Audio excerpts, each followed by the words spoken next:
of you in this room have been affected at some positive way by the conference so far. All right, that was easy, right? Look, I've had many people come up to me and say, oh my God, my life has completely changed. I had no idea what was possible, how much dependency I felt, how much blind I was. I had one guy who used to walk around in a MAGA hat come to me and go, yeah, I've been through with all that crap. I get it now. So anyway, well, here we are. Wow, did you look at the program today? Can you believe it? This is going to be an awesome day. Yesterday was spectacular. Today is going to be outrageous. And every introduction I'm thrilled to give. Your first presenter this morning is an iRadio host, political commentator, activist, world traveler, author, lecturer, philosopher. Wow, does he seem at home in Acapulco, I gotta say. The man, the myth, the legend, Max Igan!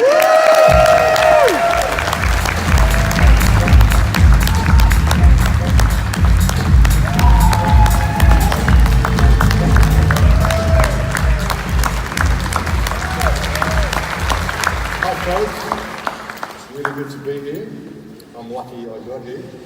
45 hours extra on the trip to get here yesterday, which is just absolutely outrageous.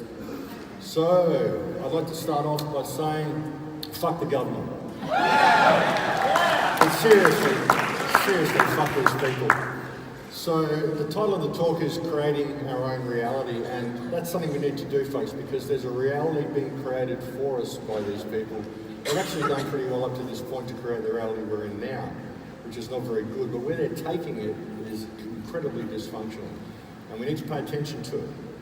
5G, all the stuff that David's been talking about, the stuff that a few people have been talking about. Anyone else here talk about 5G who I missed? A few people, hopefully, because it's a really important thing. The reality that they're creating for us is a virtual reality. They're moving everything into a digital space. Everything is going digital. Currency's going digital. Everything's going digital. There's a recent report that I saw about the cloud. Anyone here use the cloud, storing stuff on the cloud? They're saying that within the next year, everything is going to be on the cloud.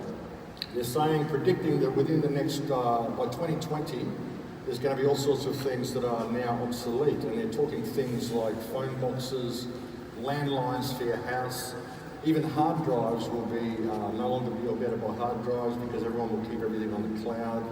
You won't be able to get GPSs, everyone will use their phones. So they're making sure everybody's got a phone, everybody's got a tracking device on them. And everything you do on your phone can be recorded, every action you take on your phone can be recorded. Your phones track you everywhere you go, they listen to everything you do, they report everything you do. Even half of the cell towers that you see around the place, half of these towers aren't there to deliver cell signal, they're there to harvest data. There's a bit of a it's all good, I'll stand over here. They're there to harvest data, like every third cell tower you see is there to harvest data from your phone to find out everything you've been doing. So this is where they're taking us, they're leading us into this incredibly dysfunctional digital realm, where all of the stuff that we're normally used to getting is simply not going to be available anymore. So what we have to do is disconnect from that and stop complying with the slavery system that they're rolling out. Because that's really the only way we're going to get away from it is non-compliance, folks. You know, all the stuff that people have been doing and trying to create movements or whatever to like the Ubuntu movement or the Venus Project or whatever, new movements to start a new culture, what we have to realise is that this is our culture and it's been hijacked. All of our societies have been hijacked by what is essentially a worldwide criminal cabal masquerading as an international government system. And all these people work together. They all work together. There are no real enemies on the world. You know, I've travelled to over 108 countries in my life. I've been right around the world many times. I've seen lots of people from lots of countries. I've never met anybody who wanted a war. It's all governments who want to do this all the time. It's governments who control the whole situation. And they play everybody off against each other, and they all work together. And that's something we've got to realise is that we're dealing with a multinational criminal cabal. And the only reason they get away with what they're doing is because we continually comply with our own enslavement, and we have to simply disconnect from it, stop complying with it. And the best form of non-compliance is to step into your heart. It really is. You know, if you obey your moral compass in everything you do, then the system can't do anything for you. It can't control you. because you continually have to step outside your moral compass to abide legislation all the time. And I just refuse to do that. You know, in creating your own reality, I've always created my own reality. My whole reality has been mine ever since I left school. You know, when I was in school, I realised how much the teachers were just fucking me over. And I used to tell them that all the time. Excuse me, what you're teaching me is shit. You know?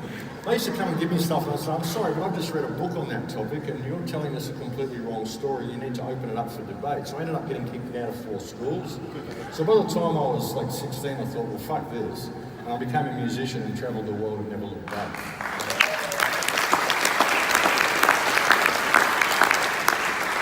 But I've created my own reality, and I don't believe in commerce, and it's a hard thing here for a cryptocurrency conference, and you know everyone's sort of what they call it, anarcho-capitalists. I personally don't. I'm not a capitalist. I don't believe in that mentality. I mean, in this world, I can appreciate you've got to make money, you've got to survive, but I just give. Everything I do, I give. I wrote a book, I gave it away. I do videos, I give them away. All the movies I make, I give away. Everything I do, I give away for free. I serve medicine to people, I give it away for free. And I allow people to give me back what they can. And people who are constantly in a state of worry about money and worry about the future and worry about this stuff, that's the reality they create. And I live my life in a state of abundance, in a state of giving to everybody that I can. And because I do that, I don't actually want for anything. You know, I'm in a state of abundance all the time because people help me, people guide me, people just do things for me. Not because they feel like they're obligated, just because it's the right thing to do. You know, and I'm not using people, it's just this interaction that happens. And that's the way I've lived my life, and I just sort of bounced around the world, and I've never looked back. I've always done what I wanted to do and been the person that I wanted to be.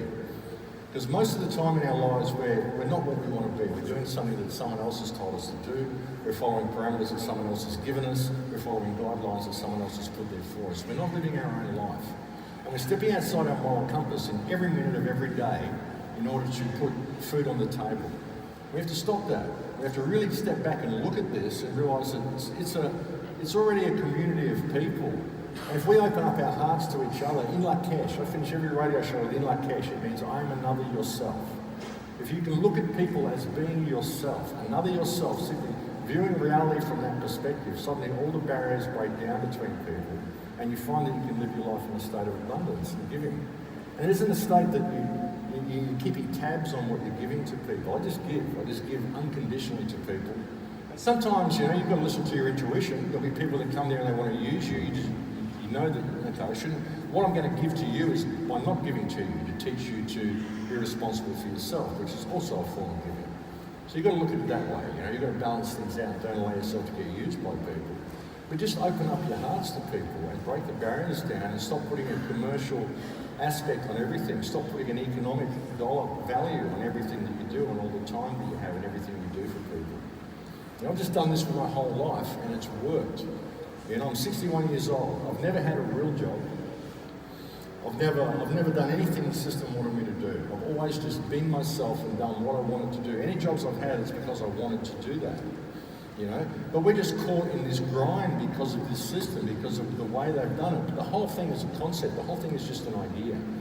This reality that they're creating for us, that they've got us in now, it's just an idea. And as soon as we step into this, it all falls apart. It all falls away. You know, your heart is the most powerful thing, and opening up your heart to people is what will change the world.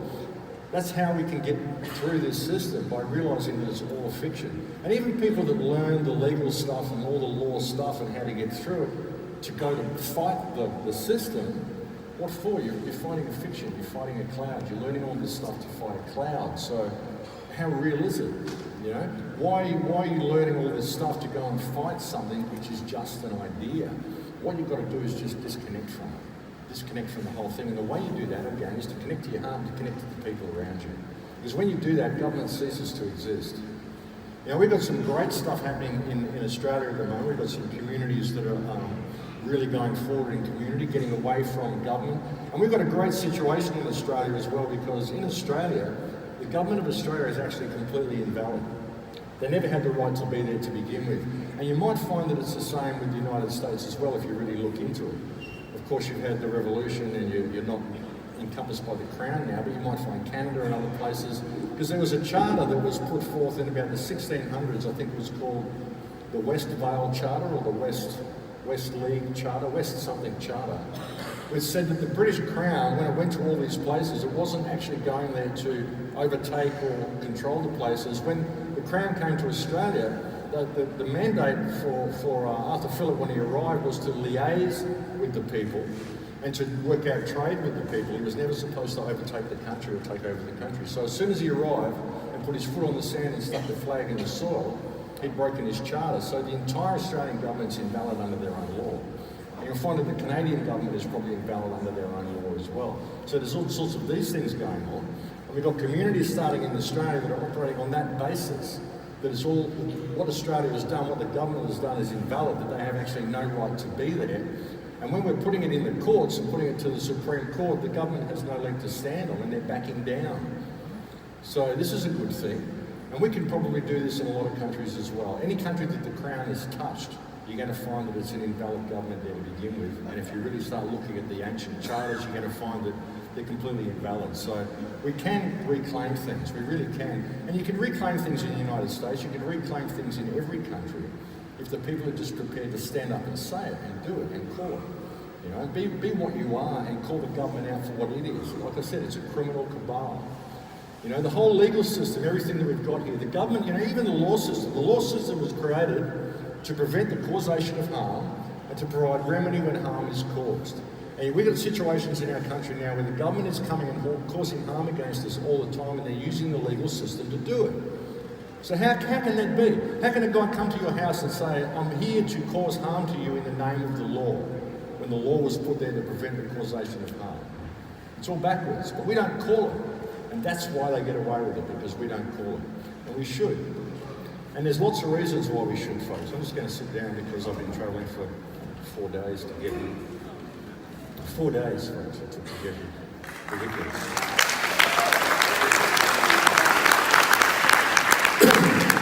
And I'm old and I like to sit. It's much better sitting. A few people here from a few countries. How many people, where have you all come from? Like total international audience here, isn't it? Anyone here from Europe? Well, all the way from Europe. Anyone here from Australia? Wow, come from Australia. Anyone here from Japan? No Japan? No one from Japan. Okay, I got one. It's good to see such a crowd. And really, really congratulations to Jeff for putting this on too. Big hand for Jeff Berwick.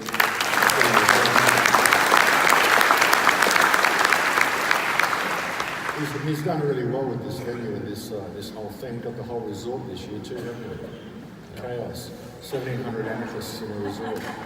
Good stuff. And listen, by the way, my workshop this afternoon, folks, I've got a workshop at 2 o'clock. I'm going to try to move that to 3 o'clock, okay? I'm just going to talk to the management and tell them now that I'm planning on moving my workshop to 3 o'clock because I want to come and see Mark Passio talk. I don't want to be doing a workshop at the same time Mark's talking. I think it's important to see Mark's talk. There's a lot of good people here that are trying to get people to open up their hearts and see this system for what it is and see this fiction for what it is. And that's the clue to the whole thing, folks, is understanding that the whole political system is fiction. It's just an idea. They just made it up and they got everybody to go along with it.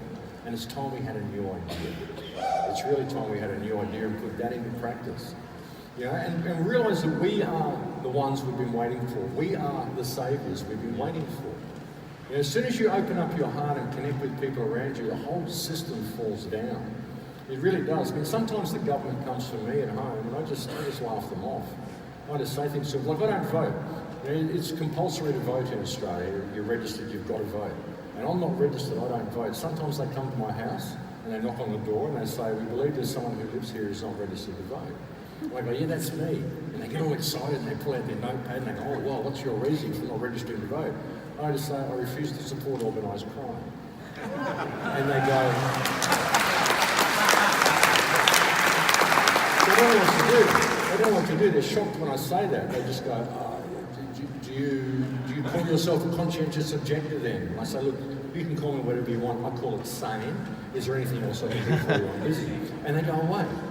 They go away. They can't do anything about it. You know, if you just stand in what you are and call it for what it is, Then they've got the thing, if ever I go into a courtroom, I call the judge by the first name. I go in there and I defend myself, and I talk to the judge as a man, call him by his first name.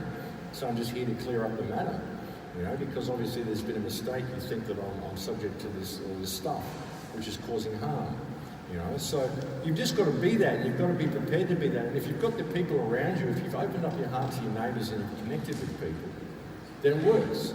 It works because you've got the community around you, and you just speak in common sense. That's one of the reasons why my show, I think, has been so successful. My radio show is because I'm just talking like this. I'm just talking to people in common sense around the kitchen table talk, and just telling them basic truths about themselves and about the world, and just calling it for what it is, not being politically correct. Political correctness is a form of tyranny, folks. Political correctness is designed to get people policing their own thoughts, and that's where we're going with this smart grid. Because as it all goes into 5G, and as it all goes onto the cloud, and as it all turns digital, and everything's listening to you, everything's voice activated, you've got situations where your clock radio's listening to you, your TV's watching you. There was a guy arrested in Australia the year before last because his fridge was listening to him over a conversation he had over his breakfast. He was planning some crime, so the police came and arrested him because they heard him planning a crime. His fridge was listening to him. So where is it at the point? And political correctness, folks, they're banning pronouns and all sorts of stuff now. You couldn't be able to use he and she in Canada or something now. It's something ridiculous. Yep. So when's it get to the point where you can't even construct a sentence without breaking the law? We've got thought crime going on, and you're lying in bed talking to your wife or your husband, and you're having a conversation. Your clock radio's listening to you. You've said something the algorithm doesn't like, so it's dropped you a couple of social credit points. You go to buy a bus ticket in the morning and you find you're not qualified for the bus ticket because the algorithm said so. That's the way it's going. The social crediting system they've got in China at the moment is like, I think there's 7 million people now on China's social credit system. Anyone know how that works? Anyone don't know how that works? What it does is it puts points, it awards you points according to your social profile, what you've been posting on Facebook, what your political views are. And if you say things the government doesn't like, then you're prevented from certain services, which might be things like buying plane tickets, buying high-tier train tickets, shopping, buying certain things at certain supermarkets. You're just not allowed to do this anymore, and there's no appeal process. So that's what they're doing. And when they bring that into Western countries, then people start policing their own thoughts. You don't want to think outside the box. You don't want to say anything that the algorithm might pick up on you, because the algorithm will listen, and it will know, and it will mark your social credit points accordingly. In China, they've got facial recognition glasses now as well. So they can go and pick anybody out of the crowd. So the algorithm's just got to alert the nearest police officer that Jeff Berwick has done something wrong. The police officer will go and pick him out of the crowd and go and arrest him. The algorithm will have already determined what his sentence is, according to his social credit points, and I'm going to put him in the smart prison. Of course, once he's in the smart prison, it's all about bums on seats. So any step you do out of line up, extra 30 days on your sentence. So this is the way it's going, folks. So this is how they're going to deal with dissent. It'll get to a point where, because you've posted something on Facebook or you've shared some video, suddenly you can't rent a house because of your social profile. This is the way it's going, and that's why they want it all digital. And with 5G, when the 5G system's there, they're saying they want it there so they can run everything in real time, we need the bandwidth, all this sort of stuff. But 5G, everything that you've ever read about with active denial, anything the military's ever done, any of the psychological programs they've got, all of this stuff can be done with 5G. Just go and look at the government's own papers on psychotropic weapons and psychoactive weapons, what they can do. Make transparent eyelids, make your eyes itchy, make the soles of your feet itchy, voices in your head, visions in your head, set people up for active denial. Because your DNA is coded, they've got everybody, they know who everybody is, they know what your biometric signature is, then they can target individuals for active denial through 5G. And this is another thing they're going to be saying is obsolete by 2020 is passwords. So it's all going to be biometric scanning. This 2020, that's only a year away. And this is what they're saying. This is next year. They're saying passwords will be obsolete, it'll all be biometric scanning. And with biometric scanning, they don't need to implant a microchip in you. They can just do it with retinal scans. They can bounce an acoustic wave off your skeleton. It will give them back a bone resonance, which is unique to you, and that becomes your password. So when it's down to that and it's all biometric and they're monitoring everybody and everything they're saying and everything they're doing, then they've got us. they've got us. If it all goes digital and currency all goes digital, then they've got us. And that's where the crypto world falls down. I mean, the crypto guys are really doing a lot of good stuff, and they're really trying to extricate us from the banking system, and that's a really good thing. I mean, we need to be extricated from this banking system. But if they don't factor in the reality that at the moment the world is run by criminals who are controlling the shift into the digital world, then we're going to be screwed as soon as we get in there. Because if currency goes digital and your purchasing power is limited by your social viewpoint, then where do you go from there? There's nowhere you can go, and there's no appeal process. You know, and they'll end up having to create these little alternate communities and go and live there the best we can, but they'll just get picked off later. And that's the problem with people creating alternate communities as well, and wanting to extricate from the system and just going and creating their little perfect commune, is the government loves you doing that because you're not dealing with them. You're not dealing with the problem that created the need for you to go and create that commune to begin with. That's what we need to do. So we don't need to build any new system. We don't need to have the Ubuntu movement or the Venus Project or any of this stuff. We've got a system here already that could work, only we have to constantly step outside our moral compass to comply with it, and that's why it doesn't work. And you think about it, folks, as soon as you start doing the right thing in all that you do, and all your actions are according to your moral compass, this system cannot exist. It simply cannot function in that environment. It only functions now because we're so willing to step outside of our hearts and do whatever we're told, yes sir, no bags, 3 bags full sir. And all we're really doing is paying protection money. That's what taxes are, is protection money. I'll pay my taxes, you go and bomb those guys over there, just leave us alone here.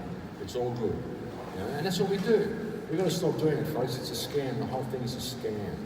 You know? And it's like David said, you know, we're voting in this side and this side and this side. We're not looking at the system above it that runs the whole thing. The politicians are just mouthpieces. They're just mechanisms. I mean, Trump is not your friend, folks. Trump is not your friend. I'm sorry to tell the people here who want to support Trump. Maybe there isn't anyone here who does. Maybe I'm good there. But the government is not your friend. Trump is just another face on the stage. Trump is offering a new business model to get the world to the same point. It's all going to the same point. It's all going digital. It's all going into this whole social crediting system, all being done to keep us safe from the terrorism that the government creates themselves. It's a joke, folks. It's really a joke, and we've got to, like coming to these conferences and all the stuff we learn, it's great to come to these conferences and that, but don't think that you've made a difference by coming here. You've got to get the information that you get at these conferences and take it home and apply it to the world that you live in. Make a difference on the ground.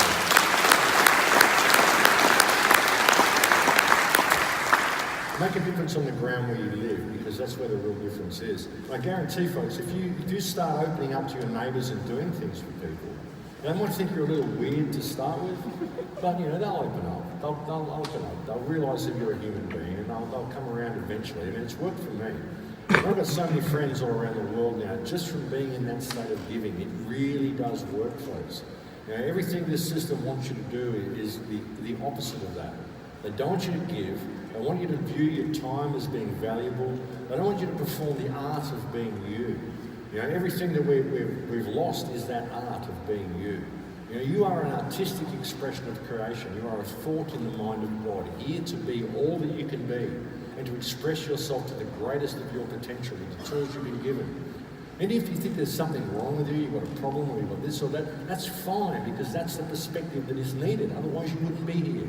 You know, you exist. There's a reason for you to exist, because that perspective is needed, and everybody is valid. You know, and this is what we're doing in our lives. Even with this fictional system that they've caught us up in, they've taken everything from us. So now we run through our lives searching for some form of value of ourselves. You know, so many people just want to feel like they have value. They want to feel like they actually mean something. They're not just a little cog in the big machine. Well, guess what? You all do mean something. You know, you're not what this system has told you that you are. Every single one of you is a divine expression of creation that can do incredible things. You know?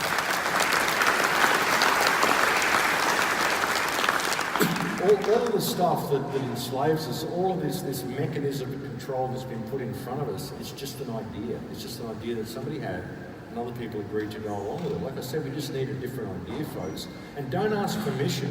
Just do it. When you find something that works, just put it into action and do it. And I just do that. I just don't care about what they say. I just do it. I've always found it's a lot easier to get forgiveness than permission. So just go ahead and do it, folks. You know, and don't worry about the government. Don't worry about they say. Just go and do it. You might create a groundswell, and then what are they going to do? They've got to try to control and say, yeah, we're approving this. We did it. We encouraged him. Try to turn it around for something that they benefit. You know, that's all they do. But we can do it, folks. Just put it into practice. Whatever you can find that's going to help your community, inspire your community, empower your community, just go and put it into practice, and don't wait for permission. Don't ask. Asking is really what's got us into this mess, and that's why I don't, like I said, when I go into courtrooms and stuff, I don't ask, and I don't say Your Honour or anything. I'm dealing with a man up there, you know. It's just a person, and he's just a person like me. But the problem is, we go in there and we say, well, we're idiots, we can't talk for ourselves. This guy has to talk for me, and that's what we get, you know. So don't do that, folks. Stand up for yourselves and be who you are, because the only reason this system is doing what it's doing is because those people at the top really believe in themselves. They believe in their own personal power, and so they put it into practice because they know everyone will just go along with it because everyone else is disempowered. No one believes in themselves. You know, Donald Trump is only there because he believes in himself. That's how he's managed to do all that stuff, make all those millions of dollars and all that stuff, because he just believes in himself. And everybody can do that, folks. Just believe in yourself and you can change the world.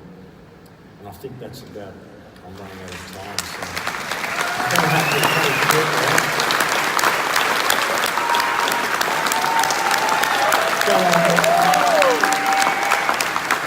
That's really all I want to say. Just believe in yourselves, folks, and we can change this system if we disconnect from it. And the best form of non-compliance, when I do this and say non-compliance, people, they think there's a battle they have to go and fight, but they don't. The best form of non-compliance is to step into your heart and do the right thing. Follow the rules of Dharma, do the right thing in the right way at the right time for the right reason. And if you live your life in a state of unconditional love and service to creation, then you can find the path through that. And service to creation, I've said so many times, it's not service to others at the expense of yourself. Put yourself on an even keel with everybody else. Don't serve others and deplete yourself. Don't serve yourself and deplete others. Put yourself on an even keel, in like cash, and we can change the world. Thank you for listening, folks.